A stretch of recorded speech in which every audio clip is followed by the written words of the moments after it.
What's up, everyone? So today I am bringing you the FX Cruiser by Yamaha. It's the 1.8 liter naturally aspirated ski.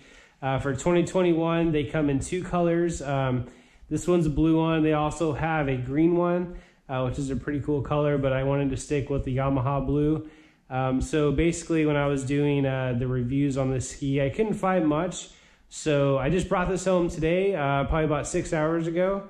And what I want to do is go over the ski with you guys. If you guys are interested in this, hopefully you guys find this video useful. So we'll start from the front. I have the standard Z-Men trailer. It's about a $1,500 option. I wanted the smaller trailer because I want to be able to put it over there and that side of the garage, put the motorcycles where the triangle is, then I can park the car in the garage also. So we just stuck with the standard trailer. That's all that I needed. So as we come up to the front, I'm going to start in the front. We have a 44-gallon storage.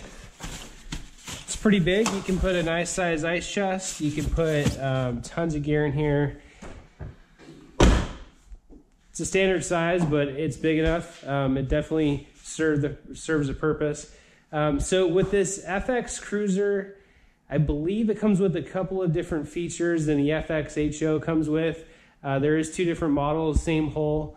I believe that these docking ports or the points here come with that. It also comes with the cruise control. So we'll start with this. These are really nice. They're spring activated. So they're never gonna flop around. They're always gonna pull back down. The hull, Nano 2 Excel hull. Yamaha says that it's lighter, it's stronger, it's supposed to be better in the rough water. Basically, we're going to be off the coast of Carlsbad a lot with this, so we're going to be out in the ocean doing a lot of spear fishing, doing a lot of free diving, doing a lot of snorkeling. So this is going to be perfect for the open water. Coming up here, we have the cup holders. I know Yamaha makes a couple of different options for the cup holders. You can put speakers in here, you can put RAM mounts if you guys have a GPS. We will be using this to go to Catalina also, so we're going to definitely be getting a mount for the Garmin. I just have to find one. So some of the cool features here: it has a cruise control, speed up, speed down, the no wake mode, the stop button, trim up, trim down. One of the features that I really like about this ski, so say like you're going on a really long distance ride, you're standing up, boom, you put this back up, so you're not always like bending over when the handlebars are way down here. You can put that back up, and then the fatigue won't be as bad. It's a really nice feature. Up here you have the menu scroll for the screen. You have the alarm, mute. Alarm's pretty loud on this thing, so having that mute button is nice. So one of the other cool things about this ski is that it has a huge compartment here for the storage. I had a Sea-Doo GTI SE, was not that big. This is really nice to have. Let's move down here. So the seats, you have a 3-seater platform here. This first seat, the first chunk, is a 2, and then you have the single. So this is where the engine sits under. These seats are really nice. You can tell, it's hard to tell in the video, but the material is just, I mean, it's really nice stuff. It's going to hold up in the weather. So moving down here, looks like, you guys, I mean, it's hard to tell in the video, but this is really nice for the Footwell, the padding. It also has a drain plug here, which is really nice because if you guys ever fill the Footwell's up with water, that drains really quick. Moving down to the sponsons, looks like standard sponsons. I think maybe you can buy aftermarket ones, I'm not sure, haven't looked into it yet. Moving to the back, we have a toe anchor point, which is always nice to have. We had the rear mounted flush port, which is going to be used all the time because when we pull this thing out of the ocean, this is a quick connect. It's easy to get to. It's not a pain. You can also put your tow ropes and everything back here, which is also a nice feature, or a dry bag, or a fish if you spear fish. Moving to the back, so step stool. you know, I think a step stool is a must-have, especially, you know, if you go wakeboarding and you're just super tired. The last thing you want to do is climb up on the ski and not have a step. So this is a really nice feature, especially when we're spearfishing off of the coast. We have our fins on, you know, just coming up here if you need to get out of the water quick, just anything. I mean, this step has multiple purposes, so it's going to be a really nice feature.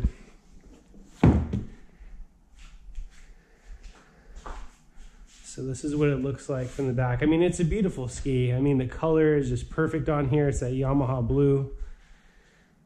That's why I went with the blue. The green's nice, but definitely like the blue. So moving to the back seat, we have a, I think it's a watertight, definitely has a rubber seal here, so that's nice, and it's a dry box. Definitely got to put some padding in there so stuff, you know, when you're riding doesn't fly around. You can access the exhaust through here. The battery is down there. What I'll do is I'll take this off because everyone wants to see the motor, of course, right? It's the Yamaha 1.8 liter naturally aspirated ski. This is where you fill the oil. This is if you do your own maintenance. Pull this out, put your suction tube down there, get all the oil out, fill it back up here. Your oil filter is right here, so really easy to access. One of the really nice things about this hole, if you guys have had skis in the past where the inside of the material here is like a fiberglass and it's always like, you know, it gets on your skin and stuff. This is just a straight, smooth plastic. So if you're used to doing maintenance on your own, you probably know what I'm talking about. If you don't, then you don't have to worry about it. But you know, even with these newer skis now, you don't have to worry about that because this is just really smooth. There's no fiberglass shards that are going to come off. Just something small, but it does help, especially when you're, you know, in this compartment for a while.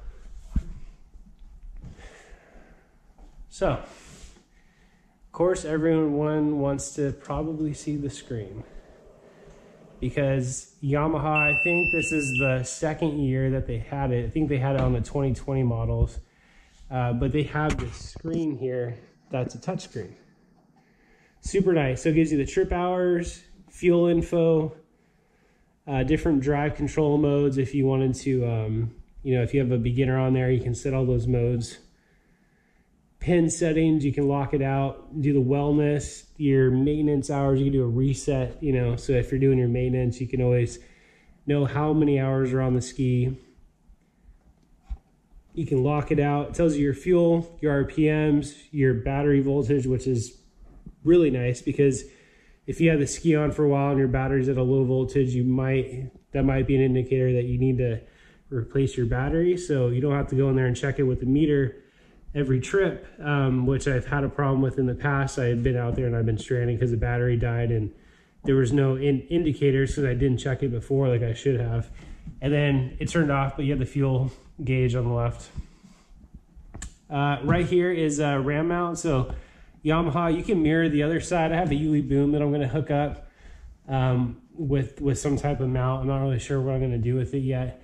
Or I might just buy this speaker kit. Speaker kit's like $400, but don't really need it. It's kind of a cool feature, but definitely going to put my Garmin here on the left side and maybe a speaker on the right.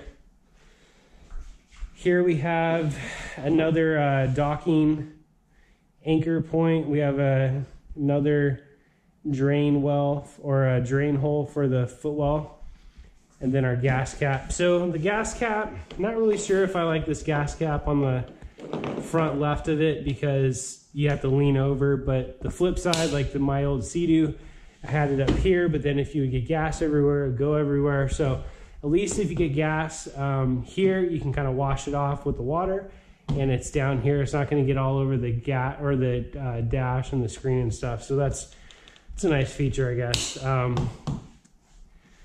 So let's talk about the gas mileage.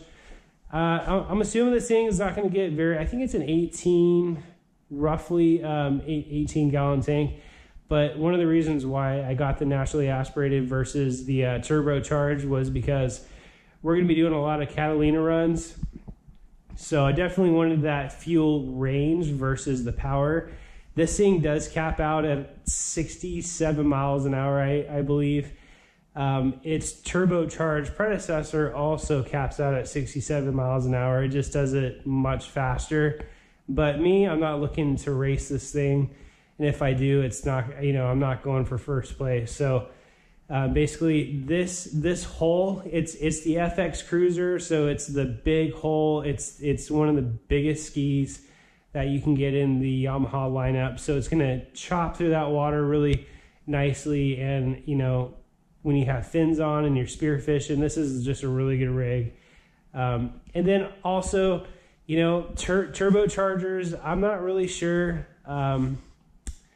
what the longevity of it is. You know, I don't know if that's just one more thing to go wrong in my book. Not that Yamaha doesn't make a good turbocharged engine. I'm not really too sure about that side and like the reliability, but I just wanted something that's kind of bulletproof. This 1.8 liter motor is known to be bulletproof. A lot of rental companies use them. They just keep going. You just change the oil, you take care of it. It just keeps chugging. Exactly what I need.